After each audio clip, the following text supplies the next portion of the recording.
करते हैं। अब जरा बात करते हैं एफआईज की कि एफआईज के आंकड़े किस तरह से आए हैं, उससे क्या संकेत मिल रहे हैं। लगातार 9 सत्र की बाइंग हो रही है और 9 सत्र में धीरे धीरे करके हम देख रहे हैं कि सधे हुए कदमों से ये बाइंग हो रही है। ऐसा नहीं कि अचानक से कोई बड़ी बाइंग आ जाएगी 8,000 10,000 करोड़ रुपए के आसपास की। कल की कैश मार्केट में जो बाइंग रही है वो रही है 2474 करोड़ की। डीआईज ने भी लगभग उतना ही खरीदा, 2800 करोड़ रुपए के आसपास की बाइंग हुई है। हालांकि इंडेक्स ऑप्शंस में करीब करीब 8-9 हजार करोड़ रुपए के आसपास की सेलिंग है। डिम्पी, कहीं ना कहीं एफआईज के इस ट्रेंड को देख के लग रहा है कि नहीं, वो अब भारत के स्ट्रेंथ को देखकर, भारत के फाइनेंशियल्स को, भारत के फंडामेंटल को देखकर वो वापसी कर चुके हैं और अमेरिका में जो थोड़े थोड़े मंदी के संकेत हैं वहां से मोह भंग हुआ है एफआईज का। हाँ, ये बात कह सकते हैं कि भारत के फंडामेंटल अपने आप में मजबूत हैं और ये बात भी तय है कि वो घूम घाम के वापस भारत के बाजार में ही आ रहे हैं। और ये बात हमने कई बार आपको पहले भी बताई थी। आप देख लीजिएगा, अमेरिका के अंदर जितनी जितनी प्रॉब्लम्स क्रिएट होंगी, चाहे वो डोनाल्ड ट्रंप खुद ही क्रिएट क्यों ना करें या कोई और जना क्रिएट करे, आपका वो पैसा घूम फिर के भारत के बाज़ारों में आएगा। अब आप ये सोच के देखिए, आपके देश के ऊपर एक आतंकी हमला हुआ, उस आतंकी हमले का भी सरकार को जवाब देना है। पूरा देश उस चीज़ की वेट कर रहा है कि क्या हम युद्ध की तरफ तो नहीं धकेले जाएंगे।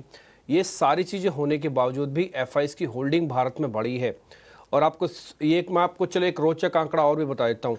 जब पिछली बार बैंक निफ्टी ने ऑल टाइम हाई लगाया था, तब भी एफआईज की होल्डिंग 42% नहीं थी।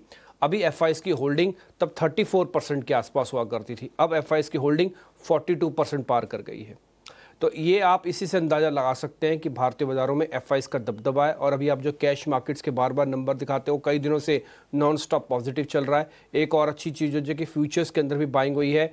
अब मार्केट को इस चीज़ का डर नहीं है या इस चीज़ का थोड़ा ठहराव रहता है, लेकिन वो स्ट्रेंथ, वो पावर कंटिन्यू हो जाती है अगली सीरीज़ में भी। भले एक्सपायरी आ जाए बीच में, लेकिन एक्सपायरी रोक नहीं पाती है। मैं थोड़ा अपने प्रोड्यूसर साहब से रिक्वेस्ट भी करूंगा कि जो एफआईज की होल्डिंग है, एक प्लेट ये दिखाना, एक जगह पे मैंने रिटेल की होल्डिंग्स भी लिखी हुई हैं, एक जगह पर ये भी दिखाना। मैं आपको एक पॉइंट आपको नोटिस कराता हूँ और ये पॉइंट आप बहुत बारीकी से जान लीजिएगा, समझ लीजिए, और ये बहुत काम का पॉइंट है।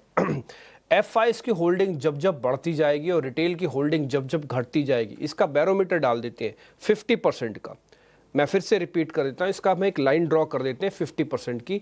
जब जब भी रिटेल की होल्डिंग 50% से कम हो और एफआईज की होल्डिंग बढ़ती जाए, तो समझ लीजिएगा बाजार काफ़ी स्ट्रॉन्ग हैंड्स में है और वो नीचे नहीं जाएगा।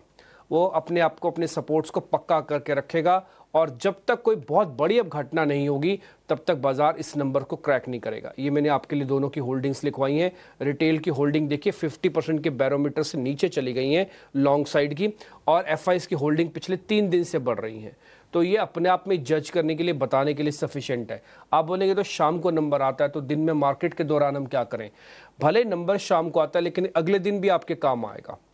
ये नंबर को अगर आप कई सालों तक, कई महीनों तक इसको देखते रहेंगे ना, तो आपको आइडिया लग जाएगा कि मैं क्या बात बोलना चाहता हूँ, और आप इस बात को मानेंगे भी कि हाँ, ये बैक टेस्टेड में आपने काफ़ी अच्छी चीज़ हमको बताई है।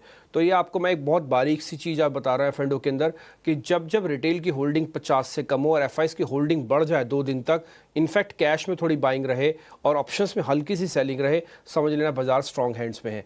आज या कल अगर रात को आप एसजीएक्स निफ्टी देख रहे थे या गिफ्ट निफ्टी देख रहे थे, या सुबह भी आपने गिफ्ट निफ्टी देखा होगा 1 मिनट के लिए, तो आपको लाल निशान दिख रहा होगा, लेकिन बाजार खुलने से पहले गिफ्ट निफ्टी इस समय हरे निशान में आपको ऊपर आके खड़ा है। ये बताने के लिए सफिशिएंट था कि डरने और घबराने की बात नहीं है। अब रात को भले आप ना भी जागे ना, सिर्फ इस नंबर को पढ़ लें तो आपका काम हो जाएगा। दूसरा पॉइंट मैं आपको और नोटिस करवाना चाहता हूँ, वो है डीआईज की होल्डिंग। देखिए, डीआईज ने अपना काम बखूबी निभाया, लेकिन अब डीआईज ना अपना माल धीरे धीरे बेच भी रहे हैं। ये बात भी ध्यान देने वाली बात है, क्योंकि एफआईज आया ना, एफआईज को अगर बल्क चाहिए तो कौन देगा? रिटेल तो देगा नहीं, तो देगा डीआईज। तो डीआईज ने माल धीरे धीरे करके उतारा है। अब उनकी होल्डिंग करीब 70% के आसपास ही रह गई है।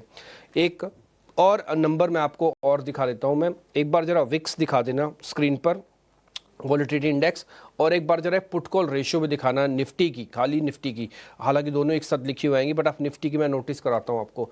इंडिया विक्स अभी भी 17 के आसपास है। ये 17 के आसपास कॉशियस के स्टांस को बनाए रखने के लिए सफिशिएंट है। मैंने कल भी आपको बताई थी बात, आज भी आपको बता देता हूँ कि पुलवामा अटैक जो हुआ है, उसका अभी भी इम्पैक्ट मार्केट में डिस्काउंट होना बाकी है।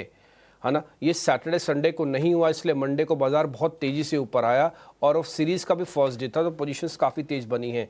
लेकिन अगर ये 2 से 4 दिनों में कोई भी भारत की तरफ से प्रतिक्रिया नहीं आती तो ये बात भी मान लीजिएगा कि शायद मार्केट प्रतिक्रिया देगा ही नहीं, वो उस जगह पे जाके खड़ा हो जाएगा जिस जगह पे उसको प्रतिक्रिया देने की जरूरत भी नहीं पड़ेगी। वो डरेगा। देखिए, बच्चे को अगर आप बहुत कॉन्फिडेंस दे देंगे तो वो डरेगा ही नहीं छोटी मोटी चीज़ों से। तो ऐसे ही मार्केट है, मार्केट का एक बार उसका कॉन्फिडेंस जाग गया एफआईज की तरफ से, फिर ये पुलवामा अटैक की जो आप रेसिप्रोकल इम्पैक्ट भी करेंगे ना उसका, तब भी कोई इम्पैक्ट बाजार पे नहीं आएगा। इसलिए बाजार को अगर थोड़ा भी नीचे जाना है या बाइंग और डिप्स करना है पहलगाम वाले मैटर्स पे, वो आपका आना बहुत ज़रूरी है जब तक पहलगाम वाला पूरा मैटर ही अनफोल्ड नहीं होता। तो बस इस चीज़ को थोड़ा ध्यान रखिएगा। बहुत ट्रिकी चीज़ मैं बता रहा हूँ आपको, लेकिन करूँ क्या, मेरी भी मजबूरी है। मेरे सामने घटनाक्रम घटे तो मैं आपको एक एक मिनट की जानकारी देता रहूँ, लेकिन मेरे को जब जब मौका मिलेगा मैं सारे पॉइंट्स आपके सामने रखने की कोशिश करता हूँ। मैंने एफआईज के मामले को आज थोड़ा ब्लेंड करके बोला आपके सामने, तो इसको थोड़ा ध्यान से एक बार सुन लीजिएगा। इसके अंदर मैंने काफ़ी इंपॉर्टेंट पॉइंट्स रखे हैं आपके लिए।